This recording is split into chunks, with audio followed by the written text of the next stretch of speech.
ഈശോ 2000 വർഷങ്ങൾക്ക് മുമ്പ് നിനക്ക് വേണ്ടി യാഗമായി മാറിയതിന്റെ പ്രതീകം. ആകാശത്തിന് ഭൂമിക്ക് മറ്റേ 3 ആളുകളാൽ കീഴ് മുറിക്കപ്പെട്ടു. 5 മുറിവുകള്, മുൾക്കിരീടം, ഉള്ളംകൈയ്യ്, മുട്ടുകാല്, വിലാപ്പുറം, പാദം. ഈ 5 മുറിവുകൾ ഇതിപ്പോ നാച്ചുറൽ നിങ്ങളുടെ മുമ്പിൽ ഇത് കാലിന്റെ അവിടെ വേദനയായിട്ടുണ്ട്. അതിപ്പോ സംഭവിക്കും. ഇപ്പൊ അവിടെ വരും. 2008 മകൾ വരുമ്പോ 2 ധ്യാനം കൂടി ഈ മകൾക്ക് ടോട്ടൽ ഞാൻ പറയാം. 2008 മാത്രം 2006 ഞാൻ ഇവളുടെ വീട്ടിൽ ചെന്ന് ഞാൻ പ്രാർത്ഥിച്ചു. അത്ഭുതകരമായ രീതിയിൽ ഇവൾക്ക് പഞ്ചശതം ഉണ്ടാവുകയാണ്. 5 സ്ഥലത്തുള്ള 5%. 2006 ഇന്ന് ഞാൻ ഓർക്കുന്നു. അത് കഴിഞ്ഞു കഴിഞ്ഞപ്പോ വെറും ക്രൂശിത രൂപത്തിൽ നിന്ന് 5 സ്ഥലത്ത് നിന്ന് ബ്ലഡ് ഒഴുകുകയാണ്. ഈ ഇതുപോലുള്ള ക്രൂശിത രൂപം ഇവളുടെ വീട്ടില് 5 സ്ഥലത്ത് നിന്ന് ഈ മരം കൊണ്ട് മണ്ണ് കൊണ്ട് ഉണ്ടാക്കിയ ക്രൂശിത രൂപത്തിൽ നിന്ന് 5 സ്ഥലത്ത് നിന്ന്, ഉൾക്കിരീടത്ത് നിന്ന്, ഉള്ളംകൈയിൽ നിന്ന്, വിലാപ്പുറത്ത് നിന്ന്, മുട്ടുകാലുന്ന പാദത്തിൽ നിന്ന് ഈ കൊച്ചിന്റെ വീട്ടിൽ നിന്ന് വന്നോ.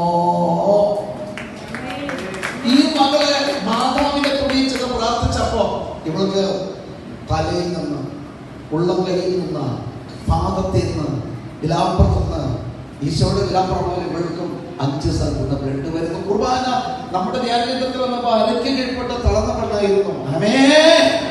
ഒരു പ്രാവശ്യമല്ല, അതൊക്കെ പിന്നീട് തളർന്നു പോയിട്ട് ലൂർദ് ഹോസ്പിറ്റലിലും പല സ്ഥലത്തും കൊണ്ടുപോയി, രക്ഷയില്ല. എന്നാൽ ഈ മകള് ധ്യാനത്തിന് വന്ന് ബ്രദർ വിശുദ്ധ കുർബാനയുടെ ക്ലാസ്സത്തെ കുർബാന സ്വീകരിച്ച സമയത്ത് ഈ മകള് കുർബാന നാവിൽ വന്നു, ദിവ്യകാരന്റെ നാവിൽ വന്ന് രക്തവും മാംസവുമായി വന്നു. അതിപ്പോഴും എന്റെ കയ്യിൽ CD ഉണ്ട്. CD എന്റെ കയ്യിൽ ഇരിക്കുകയാണ്. ഹല്ലേലൂയ. ഇവളുടെ ഭർത്താവ് സാക്ഷ്യം പറയുന്നതുകൊണ്ട് ഹല്ലേലൂയ. അവൾ എഴുന്നേറ്റ് നടക്കുകയല്ല, ഡാൻസ് കളിച്ച് ഹസ്ബൻഡ് വൈഫും കൂടി ഡാൻസ് കളിക്കണതുകൊണ്ട് ഹല്ലേലൂയ. നമ്മുടെ ധ്യാനത്തിന് എത്ര മക്കൾക്കാണെന്നറിയാമോ കുർബാന നാവില് കൊടുത്തവർ രക്തവും മാംസമായി മാറും. ഇപ്പൊ കഴിഞ്ഞ ധ്യാനത്തിന് കൊല്ലത്തുനിന്ന് അഞ്ചലിൽ വന്ന മകനുണ്ടോ? കഴിഞ്ഞ താമസമുള്ള ധ്യാനത്തിന് ഈശോയെ സ്വീകരിക്കുന്നതിനേക്കാൾ മുമ്പ് അത് കുർബാനയുടെ ക്ലാസ് എടുത്തപ്പോ തന്നെ അദ്ദേഹത്തിന് ഒരു 100 തുള്ളി ബ്ലഡ് നാവില് വന്നു. എന്നെ കാണിച്ചു തന്നു. പക്ഷെ ഫോട്ടോ എടുത്തില്ല, വീഡിയോ എടുത്തില്ല. 1 മണിക്കൂർ കഴിഞ്ഞപ്പോ ചായയും കൊഴിക്കട്ടയും കഴിച്ചു കഴിഞ്ഞപ്പോ ഓർമ്മ വന്നു. അയാളുടെ വീഡിയോ എടുത്ത് ചെന്ന് നോക്കിയപ്പോ ബ്ലഡ് പോയി. ആ പാട് ചൊപ്പ പാട് അവിടെ ഉണ്ട്. യേശുവേ നന്ദി, യേശുവേ ആരാധന. ഹല്ലേലൂയ. വലിയ താമസങ്ങളുടെ പാദത്തിൽ നിന്നും വരും, തലയിൽ നിന്നും വരും. ഇത് ഇവൾക്ക് മാത്രമല്ല, ഇഷ്ടംപോലെ നിന്റെ കർത്താവ് 2000 വർഷങ്ങൾക്ക് മുമ്പ് കുരിശിൽ പെടഞ്ഞ് മരിച്ചതെന്ന് ഓർമ്മിക്കാൻ വേണ്ടി നമ്മുടെ മാനസാന്തരത്തിന് വേണ്ടി തരുന്നതാണ്, വേറെ ഒന്നുമല്ല. ഇനി 12 ദിവസം മാത്രം പ്രായമുള്ള, ഇന്നിപ്പോ അവൾക്ക് കൊച്ചിന് ആ മോനൊരു 10-18 എത്ര ദിവസം? ഡിഗ്രി സെക്കൻഡ് ഇയർ പഠിക്കുന്ന മോൻ. ഞാൻ ചെല്ലുമ്പോ 12 ദിവസം, 2ാമത്തെ പ്രാവശ്യം തോന്നാൻ അതേ 1ാമത്തെ പ്രാവശ്യം 12 ദിവസമായിട്ടുള്ളൂ. അമ്മയ്ക്കുണ്ടാവുന്ന 500, അവനും 500, 5 സ്ഥലത്ത് നിന്ന് ബ്ലഡ്. ഞാൻ ഇന്നും ഓർക്കുന്ന കുഞ്ഞിവാവയുടെ കാൽപാദത്തിൽ നടക്കാൻ ബ്ലഡ് വന്നു. ഹല്ലേലൂയ. ഒന്ന് പാടാം. ലിവറിന്റെ ബ്ലഡ് ക്യാൻസർ ഉണ്ടായിരുന്ന ഹിന്ദുവായ അക്ഷയ് വിഷ്ണു നമ്മുടെ ധ്യാനത്തിലൂടെ വിഴിഞ്ഞം കൺവെൻഷനില് 50,000 കൺവെൻഷൻ തിങ്ങി അത്ഭുത രോഗസൗഖ്യങ്ങളൊക്കെ ദൈവം കൊടുത്തുകൊണ്ടിരിക്കുന്ന സമയത്ത് പിറ്റേ ദിവസം ഒരു 50 ഹിന്ദുക്കൾ ഇവിടെ വന്നു. ബ്രദർ, ഞങ്ങൾ ഈ 50 പേര് ഹിന്ദുക്കളാണ്. ഞങ്ങളുടെ സ്നേഹിതൻ അക്ഷയ് വിഷ്ണുവിന് ബ്ലഡ് ക്യാൻസർ ആണ്. ബ്രദർ പ്രാർത്ഥിക്കുന്നു, അവന്റെ രോഗം മാറുന്നു, താമസ ധ്യാനത്തിന് വരുന്നു. പിന്നീട് അവൻ ആരോഗ്യം വയ്ക്കുന്നു. അവൻ വേദപാഠം പഠിപ്പിക്കുവാൻ ഹിന്ദു ക്രിസ്ത്യനൊക്കെ അവന്റെ ഇഷ്ടം ഞാൻ മാറ്റിയൊന്നല്ല. ഹല്ലേലൂയ.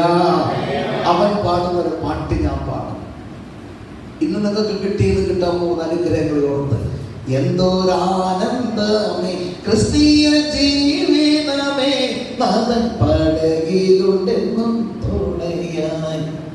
ഒരു വള്ളത്തിന്റെ പടകിൽ ഈശോയുണ്ട്, നിന്റെ ഹൃദയത്തിൽ ഈശോ ഉണ്ടെങ്കിൽ നമ്മൾ എന്നും ആനന്ദമായി മാറും. Praise the Lord. നമുക്ക് എന്തെങ്കിലും പറയാൻ? ഞാനിവിടെ 2007 ധ്യാനത്തിന് വന്നത് ആംബുലൻസിനാണ് ഇവിടെ ധ്യാനത്തിന് കൊണ്ടുപോകുന്നത്.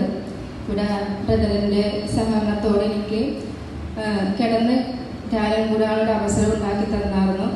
അന്നുണ്ടായിരുന്ന എല്ലാ ടീമും ഞങ്ങളോട് വളരെയേറെ സഹകരണത്തോടെയാണ് പെരുമാറിയത്. അന്ന് എൻ്റെ ഹസ്ബൻഡ് ഉണ്ടായിരുന്നു. ഹസ്ബൻഡ് മരിച്ചിട്ട് 11 വർഷമായി. അപ്പോൾ അന്ന് പുള്ളി എന്നെ ഒരു കുഞ്ഞിനെ എടുത്തുകൊണ്ട് വന്ന പോലെയാണ് ഇവിടെ വന്നത്. ഇവിടെ ആയിരുന്നില്ല, ആലുവ അത്താണി എന്ന് പറഞ്ഞ സ്ഥലത്തായിരുന്നു. അന്ന് ഞാൻ ആദ്യത്തെ 2 ദിവസം എനിക്കൊന്നും ഒരു വിധത്തിലുള്ള മാനസാന്തരമോ അല്ലെങ്കിൽ യാതൊരു വിധത്തിലുള്ള ഉണർവോ ഒന്നും ഉണ്ടായിരുന്നില്ല. 3ാമത്തെ ദിവസം കിടന്നിരുന്നിടത്ത് ഞാൻ എഴുന്നേറ്റിരിക്കാൻ തുടങ്ങി. അവിടുന്ന് പിന്നെ പതിയെ ഒരു കുഞ്ഞ് പിച്ച വെച്ച് നടക്കുന്നത് പോലെ പിച്ച വെച്ച് നടക്കാൻ തുടങ്ങി. അതിനുശേഷം ഞാൻ അന്നത്തെ ദിവസം കുർബാന സ്വീകരണത്തിനിടയിലാണ് എനിക്കിങ്ങനെ നാവിലെ ഓസ്തി വെച്ച ആ നിമിഷം തന്നെ ഒരു മാംസകഷ്ണമായിട്ട് മാറി. അത് ബ്രദർ എടുത്തിട്ടുണ്ടായിരുന്നു. അതിനുശേഷം പിന്നെ ഞങ്ങൾ ഇവിടുന്ന് തുള്ളിച്ചാടി ഡാൻസ് കളിച്ചുള്ള എന്ന പോലെയാണ് പോകുന്നത്. എൻ്റെ മോൻ അന്നേരം 9 മാസം പ്രായമേ ഉള്ളൂ. അന്നേരം ഇന്ന് എൻ്റെ മോൻ ഡിഗ്രി 2nd ഇയർ പഠിക്കുവാണ്.